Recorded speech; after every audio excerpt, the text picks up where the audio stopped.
အားလုံးပဲမင်္ဂလာပါဗျာကျွန်တော်ရဲ့ channel လေးကနေအားလုံးကိုပြန်လည်ပြီးတော့ကြိုဆိုလိုက်ပါတယ်ဇလန်လေးကိုမစားတဲ့ခင်ကျွန်တော်ရဲ့ channel လေးကို like and subscribe လေးနှိပ်ခဲ့ပြီးတောင်းဆိုချင်ပါတယ်ဗျဒါဆိုရင်တော့ဇလန်လေးကိုခုပဲဆက်လိုက်ကြရအောင်ပါစုဝေထန်းတို့ဘွယ်တောင်းထဲမှာဝင်လာကြပါတယ်အဲ့ဒီချိန်မှာမိသားသုံးကောင်တို့တိုက်ခိုက်လာပါတယ်ဒါပေမဲ့မာလောင်ရဲ့အေးခဲချင်းနဲ့တစ်ချက်တည်းတက်ပစ်လိုက်ပါတယ်ဖေးထန်းကတော့ငါတို့ဒီလမ်းကြီးမှာမာလောင်ရှိနေလို့တသားရရလာလို့ရတာဆိုပြီးမြောက်ပြောလိုက်တယ်လေဘိုးဘိုးတော်လည်းငါ့ကိုကျေးဇူးတင်ပါနဲ့တကယ်လို့ကျေးဇူးတင်ရမှာဆိုပြီးပြန်ပြောလာပါတယ်ဟိုနာဘူးကောင်ကတော့အာမနာဘူးပြောနေတယ်လေသူတို့လည်းခီးဆက်ခဲ့ကြပါတယ်နေဝင်တော့မှဖြစ်လို့ရှေ့ဆက်မသွားပဲနားယူကိုဆုံးဖြတ်လိုက်ပါတယ်မာလောင်ကရှေ့မှာချိုင်းဝမ်းတစ်ခုရှိတယ်အဲ့ဒီမှာသွားနာကြတာပေါ့လို့ပြောလိုက်တော့အကုန်လုံးလည်းချိုင်းဝမ်းစီကိုသွားနေကြပါတယ်သူတို့လမ်းလျှောက်နေတော့ရေတန်းတစ်ခုကြားလိုက်ရလို့ကြည့်လိုက်တော့ရွှေမိတ်သာဖြစ်နေတယ်လေငါဒီညကိုထီးကြံပြီးဖြတ်တန်းရမယ်ထင်တာမထင်မဲ့ပဲစော်လေးနှစ်ပွေရောက်လာတော့အာနာနာနဲ့ပဲလက်ခံပေးရမှာပေါ့ဆိုပြီးနာဘူးကြနေပါတယ်ဟိုတုံးအောင်တော့ထွက်ပြေးသွားကြပါပြီရွှေမိတ်သာတိုက်လိုက်တာကိုတော့ရှောင်ပြီးရေတဲတန်ကိုပြေးကြတာပါဒါနဲ့ပဲလွတ်သွားတယ်လေဟိုကောင်တော့မမရဲ့လှကိုကြည့်ပြီးအိုးတဲလာတကူဖြစ်နေတော့မမလည်းမြင်ကပ်ပြီးတိုက်လိုက်ပါတယ်ဒါပေမဲ့မမရဲ့တိုက်ခိုက်မှုကိုတတရာပဲကာလိုက်တယ်လေရမ်းချမ်းတာပဲမင်းကတဲရရလေးပဲလို့ပြောပြီးမမနာကိုချက်ချင်းရောက်သွားပါတယ်သူ့ကိုထီကပါရီကပါလာလို့တော့မမလည်းဒေါသထွက်ပြီးလေမိုးကျိုးထားသွားတိုင်းကနဲ့တိုက်ခိုက်လိုက်ပါတယ်ဟိုကောင်တော့တတရာပဲတားသိလိုက်ပြန်တယ်လေမင်းကလေးမင်းကမစိုးဘူးပဲဒါပေမဲ့ငါနဲ့တွေ့ရတာတော့တမျောစရာပဲဆိုပြီးတိုက်လိုက်တော့ပေးချမ်းတရားတတူသုံးချောင်းနဲ့ကာပေးလိုက်ရပါတယ်တတူသုံးချောင်းကိုတော့ဟိုကောင်လည်းရှောင်းနေရပါတယ်ရှောင်းနေနေတော့တစ်ချက်ထိသွားတယ်လေခွေးရောမင်းကိုရေပုံတော့ပြစ်မယ်ဆိုပြီးပြန်တိုက်လာပါပြီဒီနဲ့တိုက်ခိုက်မှုကိုတော့ဟိုကောင်မနိုင်ပါဘူးမမကကူပြီးတိုက်ပေးလာတော့ဟိုကောင်လည်းမိသားကနာစစ်ကိုထုတ်ပြီးတိုက်ခိုက်လိုက်ရပါတယ်ပေးချမ်းတို့လည်းအခြေအနေမှန်တော့ထွက်ပြေးဖို့ဆုံးဖြတ်လိုက်ပြီလေဟိုမှထွက်ပြေးလို့လုံးမလာဆိုပြီးလိုက်ဖမ်းနေပါပြီမမကတော့ဖမ်းမိသွားပြီလေဒါပေမဲ့မမကိုဘာမှမလုပ်သေးပါဘူးပေးချမ်းကိုရေပုံတော့ဖို့တဲတန်လိုက်ဖမ်းနေပါတယ်ပေးချမ်းကတော့လေကိုစီးနေချင်းကိုပါတုံးပြီးပြေးနေတာပါမမတယောက်လည်းလွန်မြောက်ဖို့ရုန်းကန်နေပါတယ်တနေရာကိုရောက်တော့ပေးချမ်းရှိမှဟိုကောင်ကဂျိုးပြီးရောက်နေတယ်လေမင်းကငါ့ကိုရန်သားပြီးထွက်ပြေးလို့လုံးမယ်ထင်နေရလားလို့မေးတာတော့ငါထွက်ပြေးနေတာမဟုတ်ဘူးမင်းရဲ့စောက်ဖို့ကိုပြေးမလို့တမင်များခေါ်လာတာလို့ပြန်ပြောလိုက်ပါတယ်ဒါနဲ့ပဲနှကောင်သားစားပြီးတိုက်ကြပြီလေပေးချမ်းတယောက်လင်ဟာရဲ့ကိုကြီးနဲ့ပဲတိုင်းမိုးဝေးစင်းကိုချက်ချင်းရောက်သွားတော့ဟိုငနေသားနည်းနည်းတော့လန့်နေပါတယ်ရွှေမိသားကတော့ပေးချမ်းရဲ့လက်သီးတစ်ချက်မှာအလူလဲခံလိုက်ရပြီလေမင်းကဘာတူလဲဆိုပြီးမေးတာတော့ငါကမင်းဖို့လို့ပြောနေတော့တိုက်ခိုက်မှုတစ်ခုရောက်လာပါတယ်ပေးချမ်းတယောက်ကတော့ထူးထူးဆန်းဆန်းနေလာလုံးနေတယ်ဆိုပြီးမိကြားလက်သီးနဲ့တိုက်ခိုက်လိုက်တယ်လေတစ်ဖက်မျိုးသမီးကကားလိုက်ပြီးပြန်တိုက်လာတော့ပေးချမ်းလည်းအသေးအံရှောင်လိုက်ရပါတယ်ပေးထန်းတယောက်မိသားတပြန့်ချင်းထားတိုင်းနဲ့တိုက်ခိုက်လိုက်တော့ဟိုကလည်းကားလိုက်ပြီးထွက်ပြေးသွားပါတယ်လင်ကတော့တခင်အဲ့လူတွေကအရင်မဟုတ်ကောင်းနေသူတို့ကဘယ်သူတွေလဲဆိုပြီးမေးတာလေပေးထန်းကမိသားတွေကိုပြန်ပြေးလိုက်ပြီးမောလင်တော်မှာမိသားတွေဘာဖြစ်လို့ရှိနေရလဲနောက်ကမှဘာတွေများပုံွယ်ထားလို့လဲဆိုပြီးစဉ်းစားကန်းဝင်နေပြီလေအဲ့ဒီချိန်မှာမမလှလှတယောက်စိုးရင်ကြီးရောက်လာပါတယ်ပေးထန်းနေစင်ပြေးရလားဟိုရွှေမိသားရောလို့မေးတာတော့သူတို့ကငါရိုက်လို့ထွက်ပြေးသွားပြီလေဆိုပြီးပေးထန်းတယောက်ပြေးလိုက်ပါတယ်လင်ဟာသာနည်းနည်းမှမရအောင်ဆိုပြီးမမလှလှကတော့မယုံပါဘူးဒါရတာပါရှင်းတော့မှမိသားတွေပေါ်မလာတာတော့ကြပြီမဒီမောလင်တော်မှာပြန်ပေါ်လာတယ်ဆိုတော့နောက်ွယ်မှာဘာတွေများဖုံးကွယ်ထားမလဲလို့ပေးထန်းပြောလိုက်တော့မမကဒီအကြောင်းကိုကေဟာကိုပြန်တင်ပြကြမယ်ဆိုပြီးပြောလာပါတယ်ပေးထန်းကတော့နေပါဦးဒီညနားယူကိုနေရရေရှားရအောင်ပြီးမှကေဟာတခင်ကိုတင်ပြကြမယ်ဆိုပြီးပြောလာပါတယ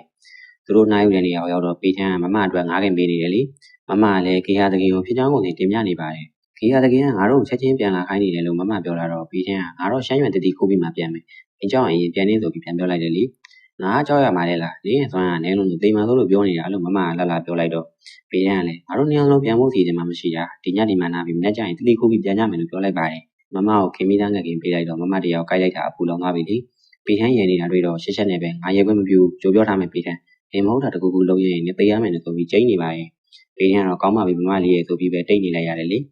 အနဲ့ရောက်တော့သူတို့နှစ်ယောက်လည်းမြေုံကြည့်ပြီးတတိခိုးကိုထွက်လာပါတယ်ပေးထန်းလည်းဟေးရတောင်တိတ်ကိုရောက်တော့အကာအကွယ်စီရင်တကူကိုဖွင့်လိုက်ပါတယ်မမကတော့နေတာတွေလည်းစိတ်ဝင်စားတာလားငါနဲ့ရဆွမ်းအောင်တဖြည်းဖြည်းသိလာပြီဆိုပြီးချီကျူးနေတယ်လေရှမ်းရွံတတိပင်ကိုတွေ့တော့မမကကူးဖို့လုပ်လိုက်ပါတယ်ဒါမဲ့ပေချမ်းကတားလိုက်ပြီးအန်ရရှိတယ်ရမ်းမလုံးနဲ့လို့တတိပေးလိုက်တော့မမကဘာအန်ရရှိလို့လဲဆိုပြီးပြန်မေးလာတယ်လေတစ်ပင်ချီမှာတော့မိသားမျက်လုံးစီရင်ရှိနေတာပါစီရင်ကကျဉ်းညံသူလေးယောက်ရဲ့ဆွမ်းအားနဲ့အသွေးသားကိုစောက်ယူနိုင်တဲ့အထိဆွမ်းအားမြင့်ပါတယ်ပေချမ်းကပဲမင်းနေခဲ့လိုက်ငါသွားလိုက်မယ်ဆိုတော့မမတယောက်သူ့ပပဲကိုစိတ်ပူနေပြီလေပေချမ်းကတော့စိတ်မပူပါနဲ့ငါမှစီရင်ကိုဖျက်သိနိုင်တဲ့နည်းလမ်းရှိပါတယ်လို့ပြောပြီးစီရင်တွင်းကိုဝင်လိုက်ပါတယ်ချက်ချင်းပဲစီရင်တိုက်ခိုက်ရတယ်လေခန္ဓာကာကွယ်တကူဖွင့်ပြီးတတိကိုခူးယူကိုစူးစမ်းခဲ့ပြီမအောင်မြင်ခဲ့ပါဘူး။ကျန်လည်းစီရင်တိုက်ခိုက်မှုကိုဇက်တိုက်ကိုရှောင်တိန်နေရတာပါ။နောက်ဆုံးမှာတော့လင်ယာရဲ့ကူညီနဲ့ပဲရှမ်းရွံတတိလေးကိုခူးသွားနိုင်တယ်လေ။တတိခူးလိုက်တော့စီရင်လည်းပြည့်စည်သွားပါပြီ။တတိခူးပြီးချင်းထွက်သွားဖို့လုပ်ပေမဲ့ဟိုကောင်သုံးကောင်ရောက်လာပါတယ်။တော်တယ်တကယ်တော်တယ်မင်းတို့ကမသိမဲ့အပြင်တတိကိုတော့ခူးသွားနိုင်သေးတယ်လို့မာလောင်ပြောနေတော့အဲ့ဒီတတိကငါ့ဟာဆိုပြီးလူတသမလေးပေါ်ဖွဲပါထက်ရောက်လာပါတယ်။ကောင်းလေမင်းနဲ့ငါစီရင်ရှင်းနေရရှိသေးတယ်။ငါတို့အဖွဲ့ကိုစမ်းကြည့်ရင်ဘာဖြစ်လဲဆိုတာမင်းကိုသိအောင်ပြမယ်။ဝင်းကျင်ဖန်သူပြောသူတို့ကိုခင်ဗျားတို့လက်ထက်အလိုက်ပြီ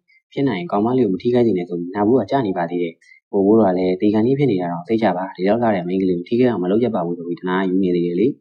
ပေတန်းတယောက်ကတော့လူသက်သမားလေးပေါ်ခွဲတဲ့ဟာတစ်ခေါက်မီးတို့လိုက်တော့ဟိုကောင်လည်းလူလိုက်နေရပါတယ်ပေတန်းတို့လည်းအာယုံလွှဲပြီးပြေးဖို့လုပ်ပြီးမယ်ဟိုဘိုးတော်ကကောင်းလေးရေချင်းတော်ရှိတာပဲလို့ပြောပြီးတိုက်ခိုက်လာပါတယ်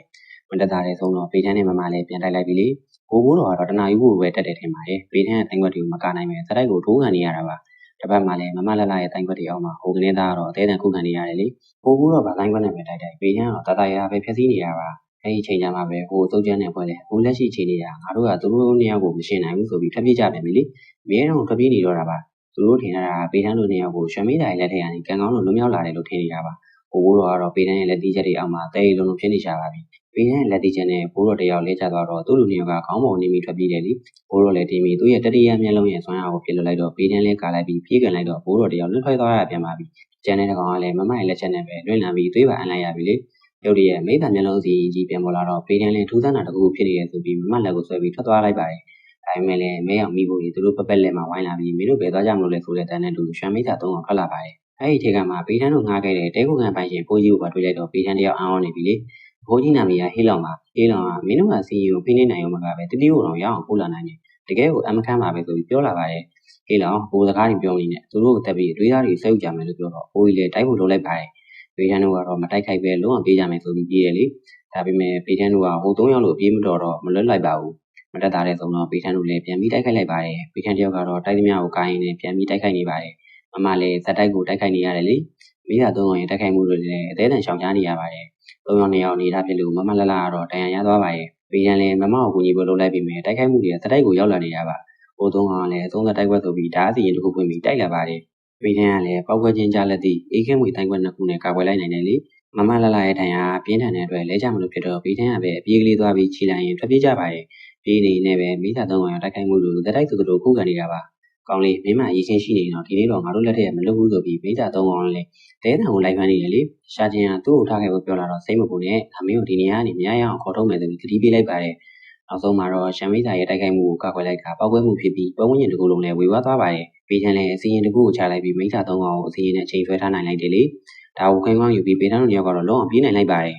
်နိုင်ငံစိတ်ချရတဲ့နေရာကိုရောက်တော့မမကတော့သတိမိနေပါပြီလင်ကသခင်စင်ပြေရလာလို့မေးတာတော့ပေတန်းကငါစင်ပြေတယ်သူကဆောင်းနာကပောက်ကွဲမှုတောင်မခံနိုင်တော့လို့သတိမိသွားတာငါမှကုသနိုင်တဲ့စီရှိပေမဲ့မလုံလောက်သေးဘူးလင်က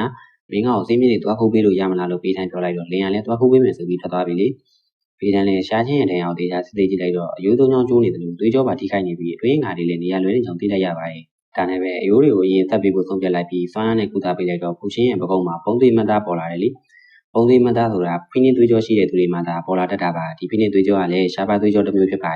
်ဒဏ်ရာရဲ့နာကျင်မှုကြောင့်ဖူချင်းတယောက်သတိရလာပြီးပေထန်းကိုမြင်တော့နေပါလုံးနေတာလဲလို့မေးပြီးရှက်နေပါတယ်ပေထန်းကလည်းငါမင်းရဲ့အယိုးတွေကိုဆက်ပေးနေတာငြိမ်ငြိမ်လေးမလုံးနဲ့ခဏပဲတောင်းခံလို့ပြောလိုက်မှညီမီကုသမှုခံယူနေတယ်လေခဏကြာတော့ကုသမှုပြီးဆုံးသွားပါပြီဖူချင်းတယောက်တေးသူတင်ကြောင်ပြောဖို့ထားလိုက်ပြီးမှမထနိုင်သေးလို့ပေထန်းကပဲကိုပြီးထူပေးလိုက်ရပါတယ်မင်းနိုင်ရပြင်းထန်ရထားတယ်အရင်ကြီးမလုံနိုင်အောင်လို့ပေထန်းပြောလိုက်တော့မမလည်းဘယ်လိုလုံးမှကုသနိုင်မှလဲဆိုပြီးပြန်မေးလိုက်ပါတယ်ပေထန်းကလည်းမင်းရဲ့တန်ရာကုသဖို့နည်းနည်းခက်တယ်လို့ပြောလိုက်တော့နေဆိုလိုချင်တာဆိုတဲ့ဖူချင်းရဲ့ပြန်ပြီးမေးတဲ့အတန်းနဲ့တို့ဒီပိုင်းလေးလည်းဒီမှာပဲဆုံးသက်သွားပါတယ်ခင်ဗျ